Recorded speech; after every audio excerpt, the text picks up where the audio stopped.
Story number 1. A story nobody believes this happened like 15 years ago. It was school holidays and my friend, we'll call her Sarah, and I were extremely bored and just wanted to chill. This was summertime. We lived in a small town called New Braunfels in Texas. Everything kind of spread out. Anyways, it was around midnight and we didn't know where to go. So we just decided to go to the park. It's a little big. We were there for an hour or so. Nothing unusual. Until we both saw someone or something crouched on a table. First off, a little weird someone else being in the same park at this time. But what's creepy AF is that this person was crouching on top of a fucking table. He wasn't even sitting on the bench. What really fucked me up was, because I didn't look away, I kept looking closer, I noticed that there were wings. The body was completely human but had fucking wings. The part that I'll never forget. All of a sudden, the most blood-curdling scream, like a woman being stabbed to death, but it sounded like a woman but unhuman at the same time, like a scream that a normal person doesn't do, but a scream animals can't even make. Almost like those screams in a movie that a demon or something makes. Then it just stands up, and this fucker has to be 8 feet tall minimum. We both ran as fast as we could. Have you ever ran to your lungs' max capacity? I ran until I had no air left in my lungs and then kept running until I had to slow down because I was coughing too much. We knocked on PPL's doors and kept getting threatened that they have guns and will shoot if we don't leave. We were literally locked outside with this thing. I kept looking into the sky because this reminded me of Jeepers Creepers, the movie. After maybe 20 minutes, the police show up and of course think we're on drugs, but wanted to let us go. I walked the rest because I lived a few blocks away. The police drove my friend home. There was a white cop and a Mexican cop. When the Mexican cop heard the story, he pretended like it's just made up, but the look on his face said he knows something about this thing that nobody knows. I have PTSD now and hate going outside alone at night, especially near parks or the woods.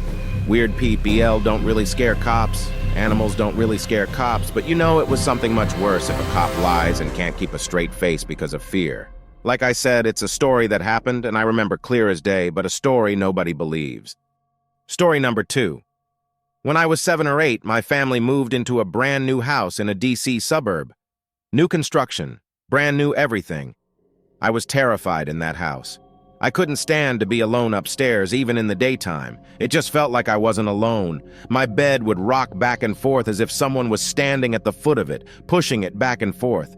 My sister would hear knocking on the bottom of her bed. I'd feel someone watching me from the top of the stairs. This continued until I moved out for college. I moved back home after dropping out of college and lived in the basement.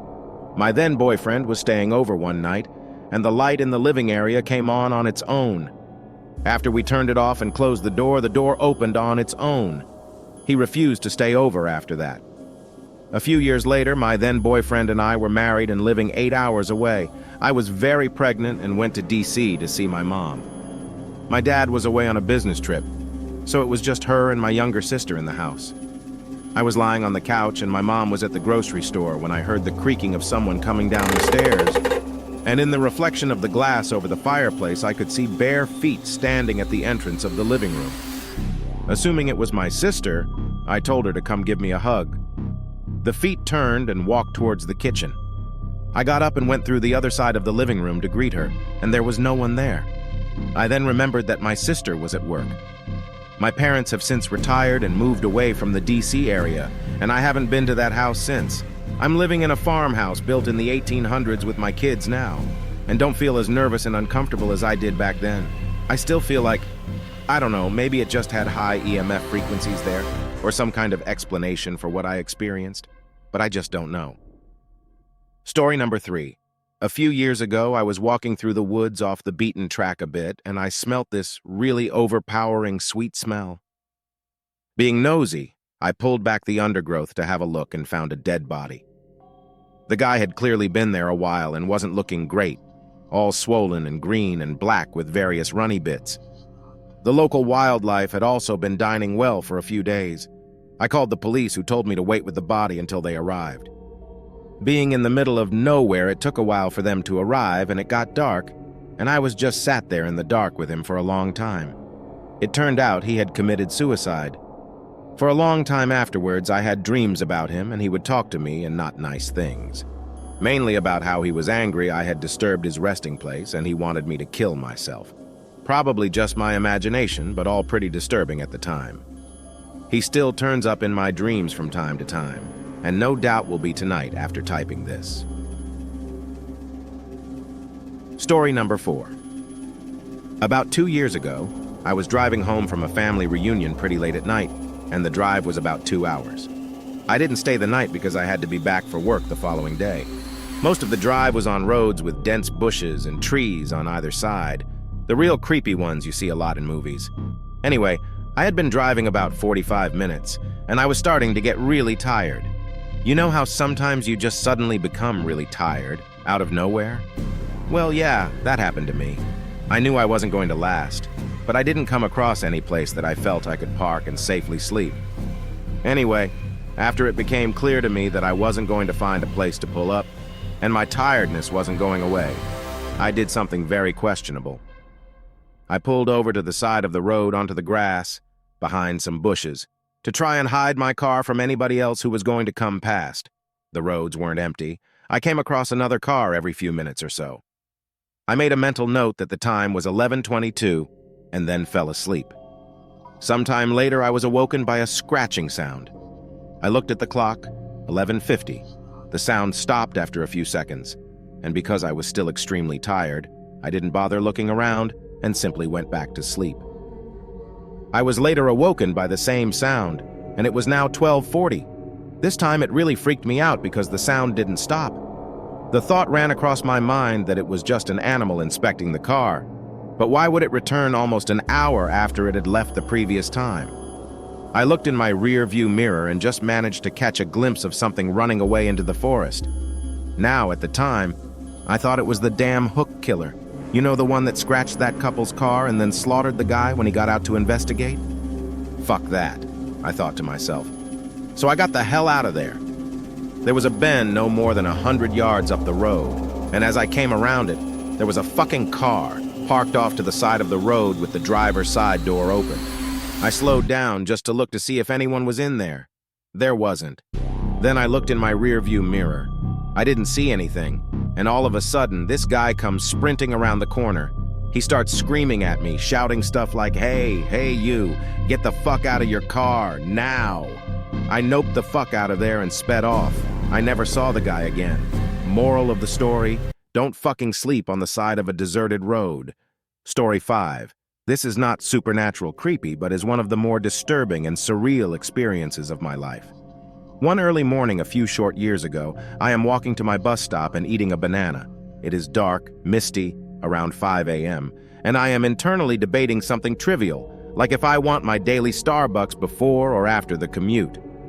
As I approach the dimly lit corner on my street, a tall man in a black mask steps out of the dark alleyway to my left.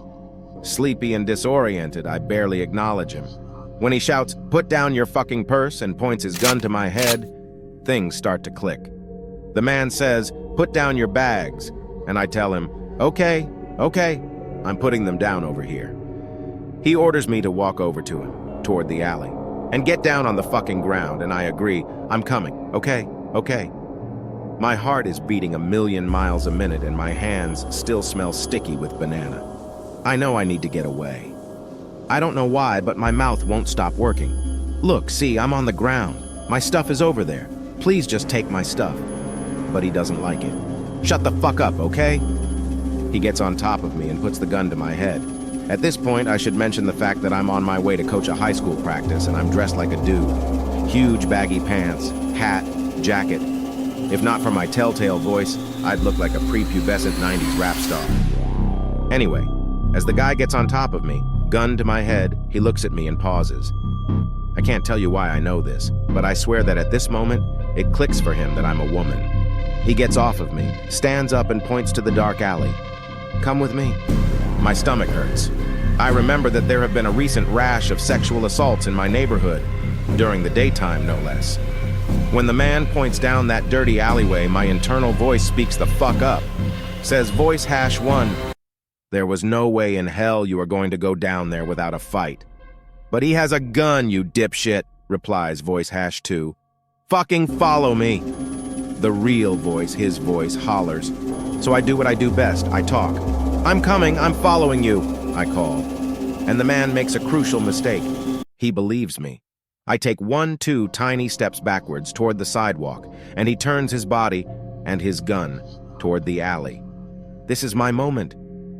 I take a deep breath, tuck my head down in case he starts shooting, and start sprinting away. I hear a voice screaming in a high-pitched wail before I realize that it's mine. After running 6 or 7 blocks, I head back to my apartment, hoping he's not there to see where I lived. The police check out the alleyway an hour later, but the potential attacker is long gone. The only evidence of the encounter is my banana peel browning in the alleyway and the adrenaline rush that I couldn't shake for days. I would be lying if I said that if experience doesn't bother me still. But I'm so fortunate to mainly be haunted by the what-ifs and not the what-dids. Story 6. My grandmother swore by this story till her dying day. It was during the war in London and my dad was a baby. She was bombed out of her house and was staying with a friend. The friend had set her up in a room on the top floor. Anyway, she was taking my dad upstairs to bed when a figure materialized on the stairs, telling her not to sleep in that room tonight. She noped back downstairs and told her friend that she and my dad were sleeping in the sitting room that night. Her friend was annoyed, but agreed.